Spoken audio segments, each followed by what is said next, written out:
দোকানদার ভাই না? দোকানদার ভাই, আপনি কাক ফোন মারছেন? ওই যে বিশুদ্ধবার দিন যে তোমার ঘর থেকে ফ্রিজ নিয়ে এলাম, সেই বুড়ি আমি ফোন ধরছি। হ্যাঁ হ্যাঁ হ্যাঁ হ্যাঁ, চিনছি, কোন? কই মানে কি ফ্রিজ আইনা রাখতে না গেলাম, হ্যাঁ হ্যাঁ। ফ্রিজের মধ্যে কলা থে দিছি। আচ্ছা। কলা থিয়ে ঘুমাইছি রে, হানা ওইটা দিছি যে কলা কালা হয়ে গেছে গা, গুইলা গেছে গা, কেবা হয়েছে কা। ফ্রিজের মধ্যে আপনি কলা থা দিয়েছেন কে? কলা ফ্রিজের মধ্যে রাখলে তো ওইরকমই হবো।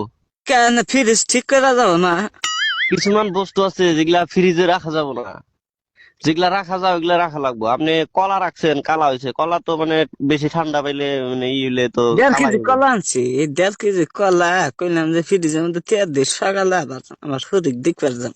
তা কলা নষ্ট হয়ে গেল, গাতে পয়সাও নাই। কলা যে ফ্রিজ নষ্ট হয়ে গেল গা তোমার ফ্রিজের জন্য, কি ফ্রিজ কিনা দিলা? ফ্রিজের ভিতরে মাসে কাঁচা সবজি বাইরে থেকে কিনে নিয়ে বাজার থেকে কিনে নেয়, ওগুলা রাখে। তারপরে ধরেন কিছুমান মানুষে কাঁচা মাংস রাখে, ভাত